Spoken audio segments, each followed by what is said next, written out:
Hi guys, welcome to Anushala by Anushri. This is the second lecture for class 8th history chapter number 5 When People Rebel 1857 and After. पिछले lecture में हमने देखा कि कौन कौन से ऐसे पॉलिसीज़ या रीजंस थे जिसकी वजह से सिचुएशंस बन रही थी एक रिवोल्ट के लिए या एक रेबेलियन के लिए। ठीक है, तो हमने कौन कौन सी सिचुएशन देखी। सबसे पहले तो whenever an incident takes place, ऐसा नहीं है कि वो ऑल ऑफ अ सडन हो जाता है। ठीक है, मतलब उसके पीछे आप कहें एक तरीके से एक पूरी बैकग्राउंड स्टोरी होती है, राइट? है ना। अगर वॉल्केनिक इरप्शन भी होता है तो एकदम से तो आपको लगता है कि वो सडन है, लेकिन अल्टीमेटली उसके अंदर एक प्रोसेस बहुत लंबे समय से तक चल रही है, जिसके कारण जब यहाँ पर उसको कंट्रोल नहीं किया जा सकेगा तभी वॉल्केनो बर्स्ट होगा। ठीक है, वॉल्केनो तभी इरप्ट होगा। इसी तरीके से रिवोल्ट ऑफ 1857 की कहानी है। लगेगा आपको कि एकदम से लोग, इंडिया के जो लोग हैं जो अभी तक पैसिव थे, मतलब अभी तक एक्टिव होकर किसी भी चीज़ में पार्टिसिपेट नहीं कर रहे थे ब्रिटिशर्स के अगेंस्ट, उन्होंने एकदम से एक रिवोल्ट कर दिया 1857 में, लेकिन ऐसा नहीं है। इस रिवोल्ट के पीछे बहुत सारे रीजंस थे और बहुत लंबे समय से एक बैकग्राउंड स्टोरी बनना तैयार हो गई थी, राइट? कल हमने देखा कुछ पॉइंट्स, कैसे नवाब जो हैं उनकी पावर ख़त्म होती है ना, पावर धीरे धीरे कम होने लगती है। रेवेन्यू से लेकर टेरिटरी से लेकर सारी चीज़ों की पावर्स कम होती है ना। Subsidiary alliance, doctrine of lapse, ऐसी बहुत सारी पॉलिसीज़ को यूज़ करके गवर्नमेंट जो होती है, ब्रिटिश गवर्नमेंट जो होती है, वो इंडियन रूलर्स की पावर को कम करती है। ठीक है, फिर उनसे उनकी टेरिटरीज वगैरह ले ली जाती हैं। देन पीजेंट्स एंड सिपॉइस, यहाँ पे हमने देखा था कंट्री साइड वाला जो केस था, कैसे कंट्री साइड में जो लोग थे, जो पीजेंट्स थे, ज़मींदार थे, उनसे फोर्सफुली इंडिगो या बाकी क्रॉप्स का प्रोडक्शन कराया जा रहा था और उनको कैश क्रॉप्स यूज़ करने नहीं मिल रही थी। उनको जो फूड ग्रेन क्रॉप्स वो ग्रो करना चाहते थे वो करने नहीं दिया जा रहा था। प्लस नेज, रेवती और बहुत सारे इस तरीके के सिस्टम्स लाकर अल्टीमेटली उनको एक्सप्लॉइट कर रहे थे, जिसके कारण क्या होता है कि रेवेन्यू लॉस किसको होगा? इंडियन रूलर्स को, और साथ में जो पीजेंट्स एंड ज़मींदार हैं उनको। लेकिन पूरा का पूरा रेवेन्यू का प्रॉफिट किसके पास जा रहा था? East India Company. Then sepoys were another reason. Now I hope it is clear.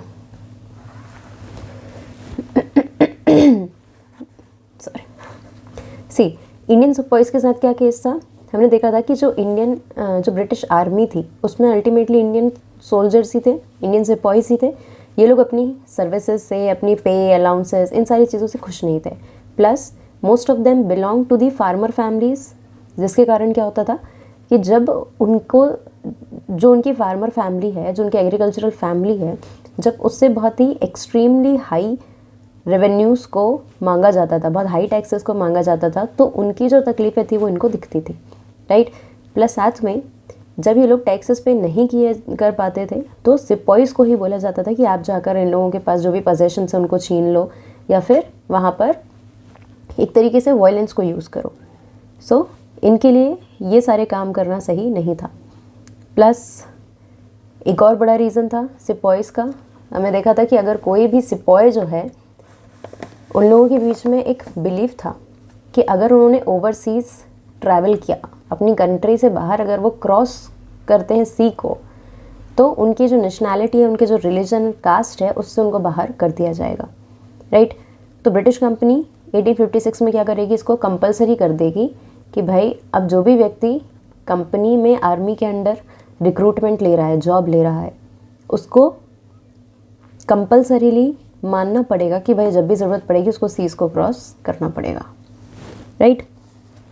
Then another issue was response to reforms. Reforms का मतलब हमने देखा था positive changes in society, right? एक छोटा सा रिकैप ले लेते हैं ताकि चीज़ें रिवाइज हो जाएंगी।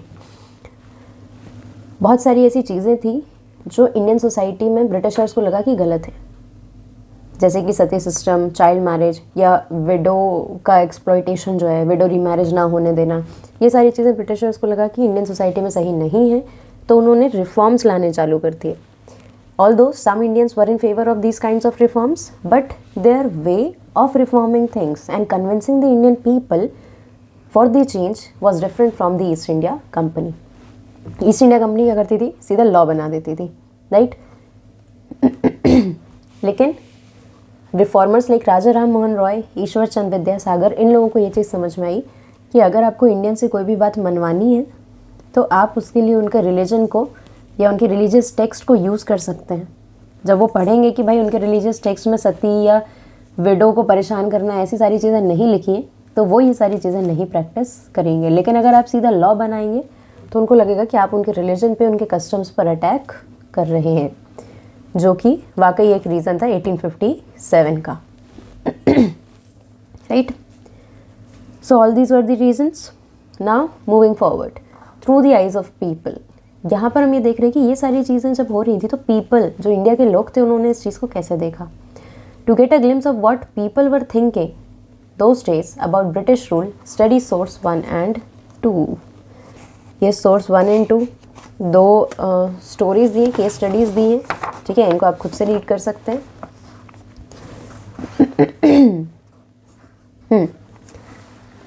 अब चलते हैं नेक्स्ट टॉपिक।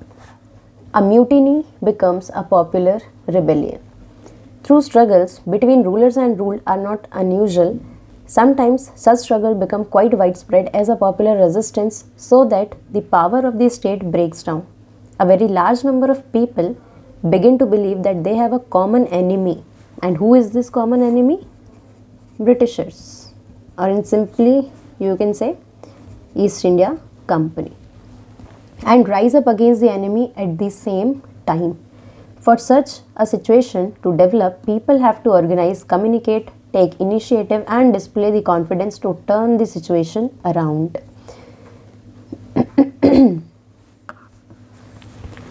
यहाँ पर क्या हो रहा है, एक म्यूटिनी एक नया शब्द है आपके लिए, ठीक है।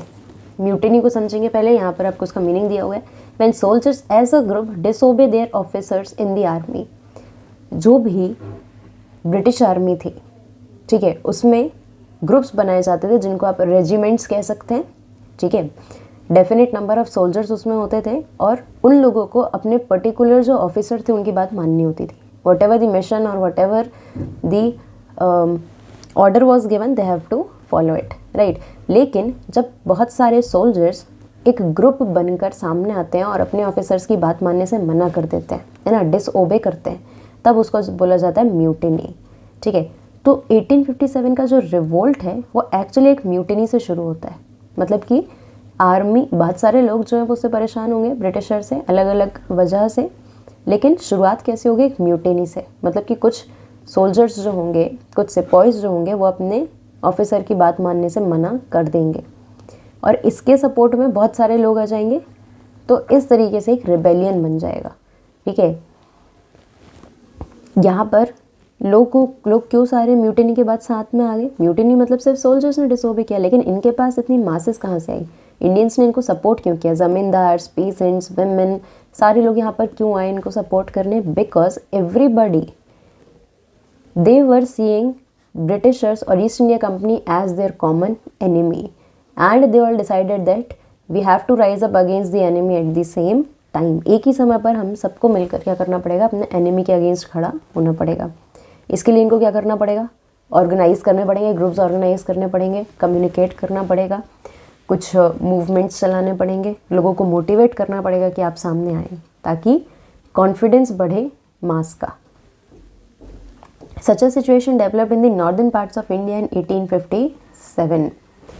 वन मोर थिंग, जो आपका रिवोल्ट ऑफ 1857 है,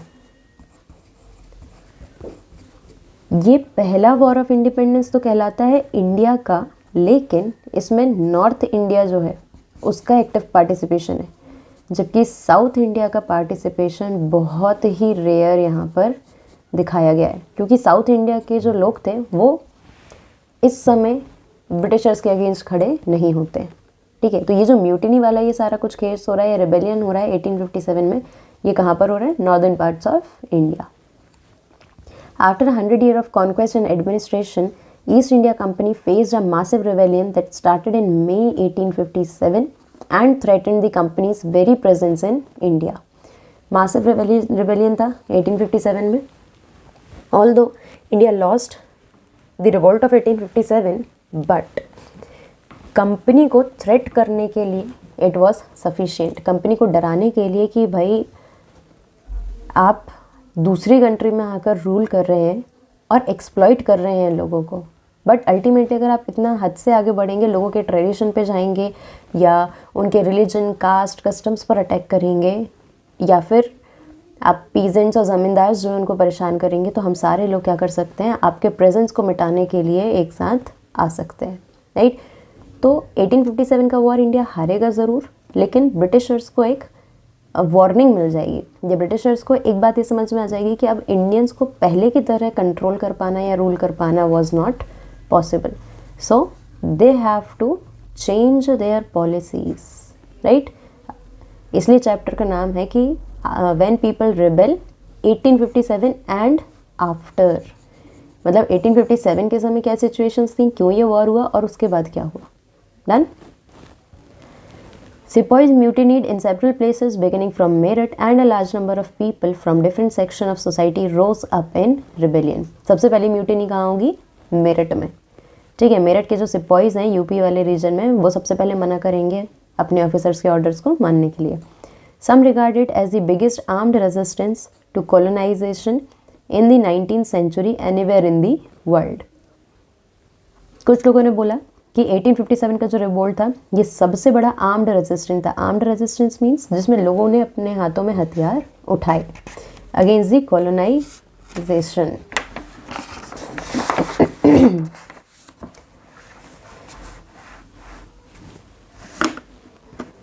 अब ये देखो भाई एनसीईआरटी थोड़ी सी मिसप्रिंट तो नहीं कहेंगे, बट इसमें काम चलाना पड़ेगा. राइट. आई होप आपके पास जो एनसीईआरटी है वो कम से कम सही होगी, बाकी मेरा तो काम इससे चल जाएगा. डन.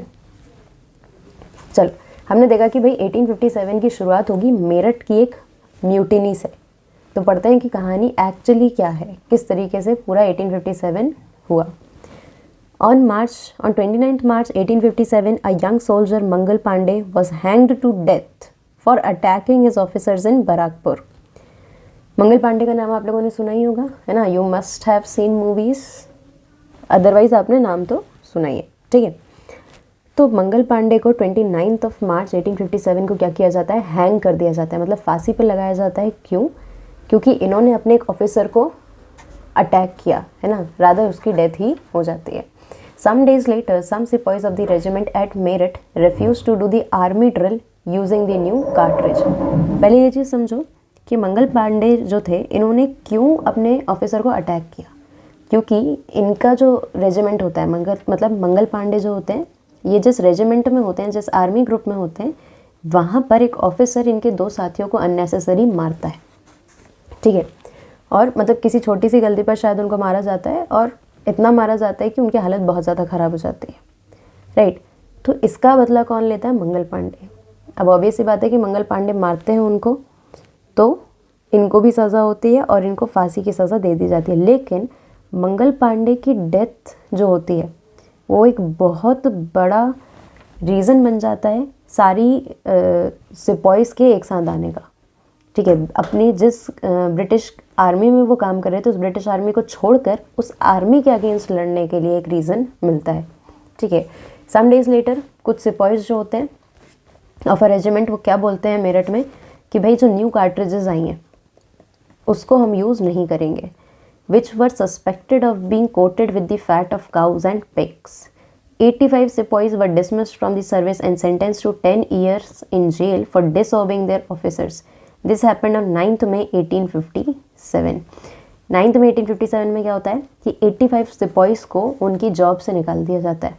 और इतना ही नहीं, जॉब से निकालने के साथ साथ उनको 10 साल की जेल भी दी जाती है, क्योंकि उन्होंने अपने ऑफिसर्स की बात मानने से मना कर दिया है. और उनके ऑफिसर्स क्या बोल रहे थे कि भैया हम आपके लिए नई गन्स लेकर आए हैं जिसमें आपको कार्ट्रिज जो होता है उसको यूज़ करना पड़ेगा. ठीक है. मतलब एक ऐसा कार्ट्रिज का मतलब होता है कि एक ऐसा टूल जिसको कट करने के बाद उसके अंदर से जो बारूद है उसको भरना पड़ता है, ठीक है। उस समय की गन्स में ऐसा कुछ यूज़ होता था। तो यहाँ पर कार्ट्रिजेस जो होती थी, ऐसा लोगों के बीच में, सिपॉइस के बीच में ऐसा सस्पेंशन आया, मतलब कि एक तरीके से लोग जो थे उनको शक हुआ या ऐसी बात फैली कि ये जो कार्ट्रिजेस हैं ये किसके फैट से बनी हुई है, किसके मांस से बनी हुई है, काउज एंड पिग्स, ठीक है। तो उन लोगों ने मानने से मना कर दिया, राइट। अब काउज एंड पिग्स के चर्बी या जो फैट है उससे बनने में क्या समस्या थी, जो हिंदू सोल्जर्स थे उनके लिए काऊ जो है वो बहुत ही पायस है, ठीक है। तो काऊ के मांस को तो हाथ लगा भी नहीं सकते, तो उसको दांत से छील के और बंदूक में भरना तो पॉसिबल था ही नहीं। और पिग्स क्यों, क्योंकि जितने मुस्लिम सोल्जर्स थे, राइट, जितने मुस्लिम सोल्जर्स थे उनके रिलीजन में कम्प्लीटली डिनाई किया गया है कि आपको पिग का जो फैट है या पिग का जो मीट है वो आपको कंज्यूम कभी नहीं करना है, राइट। तो ये इन दो वजह से क्या हो रहा था कि सोल्जर्स मना कर देते हैं कि भाई हम तो ये काम नहीं करेंगे। The response of the other Indian soldiers in Meerut was quite extraordinary. Meerut में जितने भी सोल्जर्स थे इनको जब ये चीज़ समझ में आती है कि भाई एक तो मंगल पांडे को इन्होंने क्या कर दिया, फांसी पे चढ़ा दिया, फिर उन्होंने 85 सिपॉइज जो हैं, just a minute,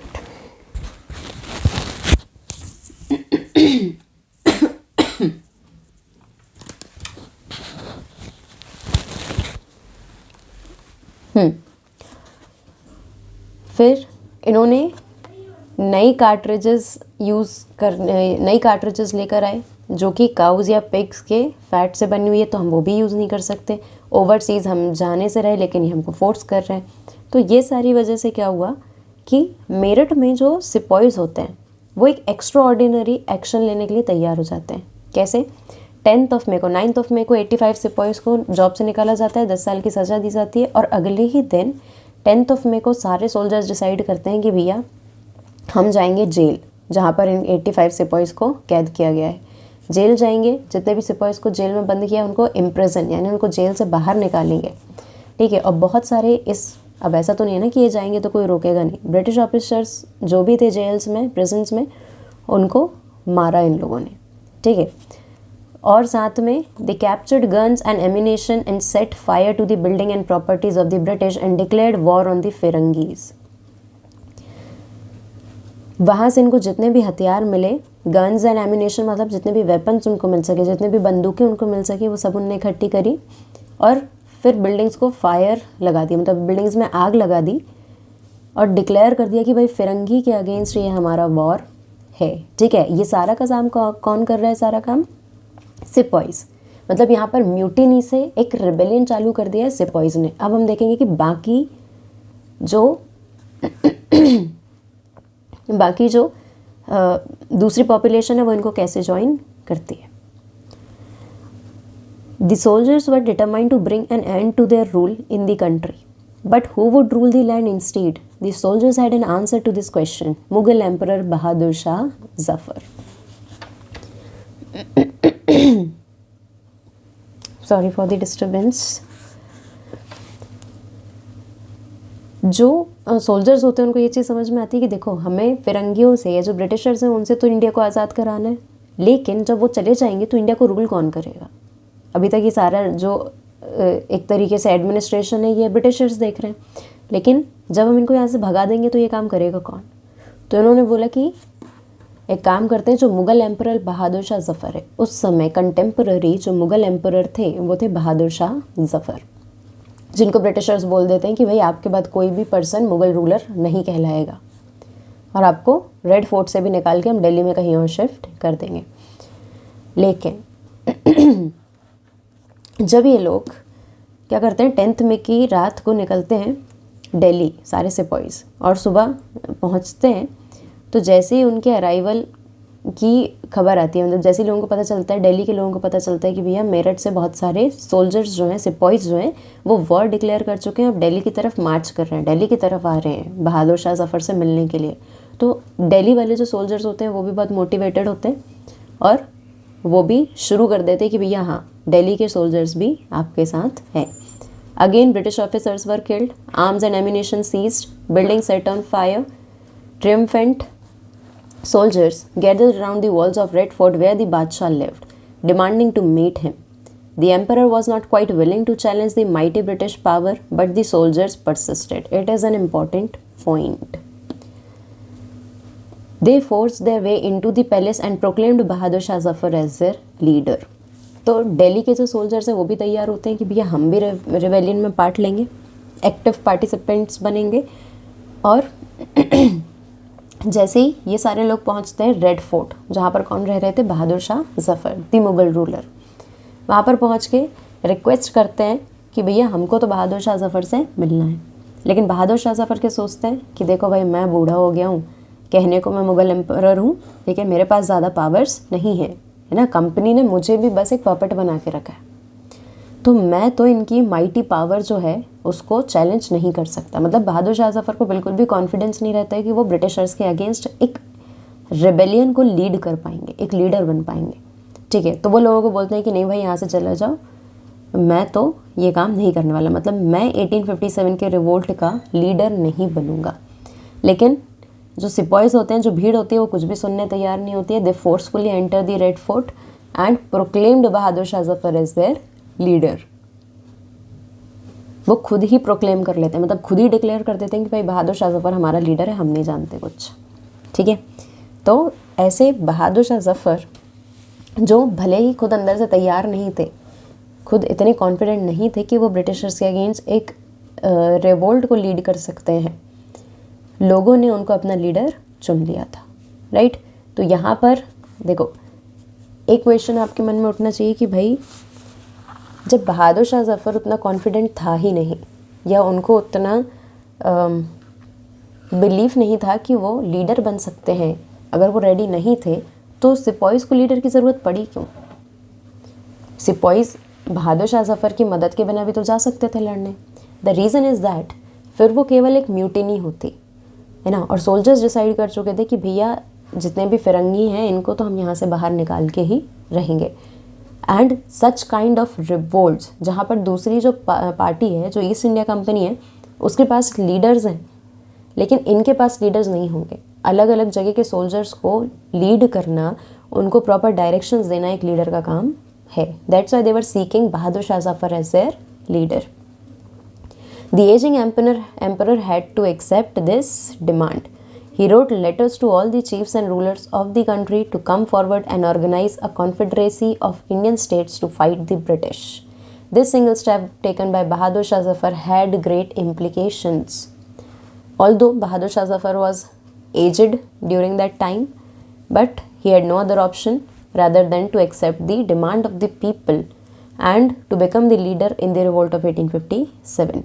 So finally he said that okay, and he wrote letters to all the chiefs and rulers of the country of different states and different princely regions कि भाई अब हमारे सोल्जर्स अगर Britishers के against लड़ने के लिए तैयार हैं तो we have to support them, और आप सारे लोग आएँ और हम एक साथ क्या करें, इंडियन स्टेट्स का एक कन्फेडरेसी या एक ग्रुप बनाना शुरू कर दें जो कि ब्रिटिशर्स के अगेंस्ट फाइट करेगा।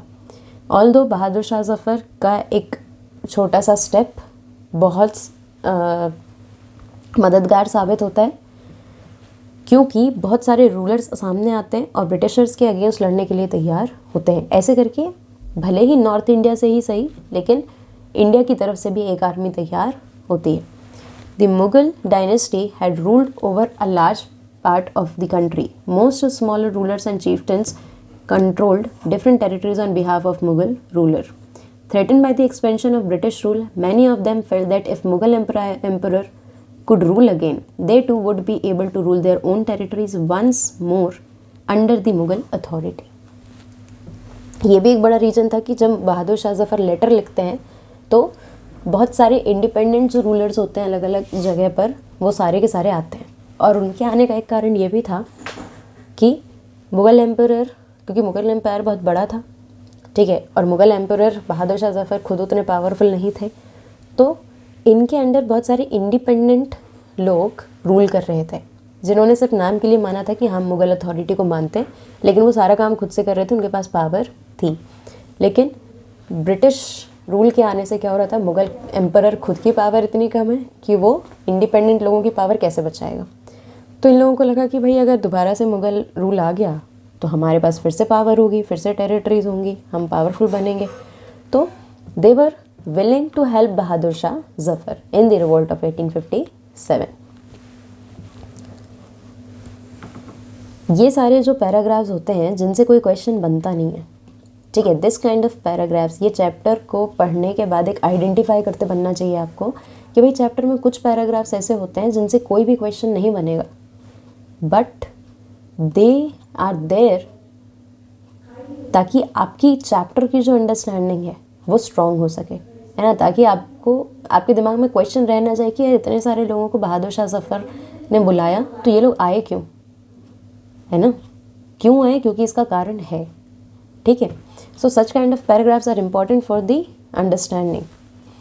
The British had not expected this to happen, Britishers को लगा नहीं था कि इतने सारे लोग एक साथ उनके अगेंस्ट आकर लड़ पाएंगे, ठीक है, उनके लिए एक बहुत ही अनएक्सपेक्टेड चीज़ हुई जब सारे लोग इकट्ठा होकर उनके अगेंस्ट आए।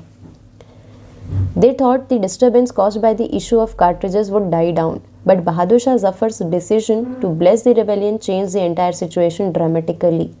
Often when people see an alternative possibility, they feel inspired and enthused.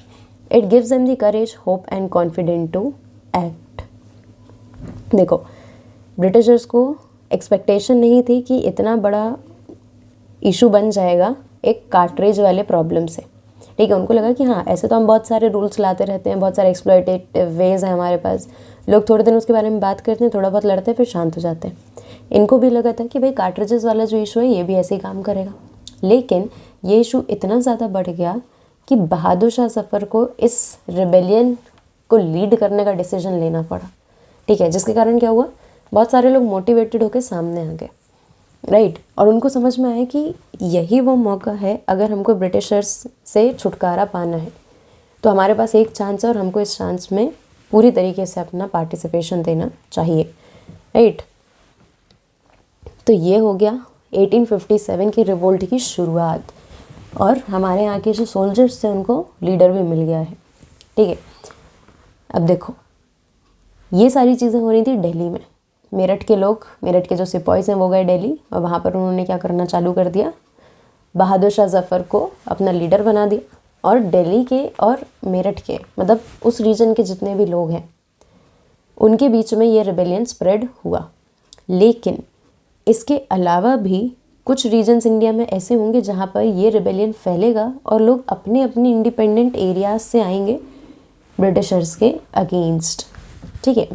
तो इसमें हम पढ़ेंगे रानी लक्ष्मीबाई के बारे में, नाना साहेब, फिर बिरजिस कादिर, इन सब लीडर्स के बारे में भी हमको पढ़ना है। इन सब के नाम भी आपने कहाँ पर देखे, 1857 में। इंडिपेंडेंटली आपने इनके नाम पहले भी सुने, लेकिन इनकी कहानी जुड़ी है रिवोल्ट ऑफ 1857 से, right. So this is it for today. Next lecture में देखेंगे कि रिबेलियन कैसे फैला, ठीक है, अल्टीमेटली रिजल्ट क्या होता है, और उसके बाद क्या क्या चीज़ें चेंज होती हैं, जो आफ्टर वाला कंसेप्ट है वो भी कल हम देखेंगे, right. So I this much is clear. इतने में कोई डाउट हो तो so you can ask me in the comment section, और भी कोई डाउट हो तो वो भी आप पूछ सकते हैं रिगार्डिंग दी सिलेबस, राइट। बाकी don't forget to like, comment, share and subscribe. Thank you.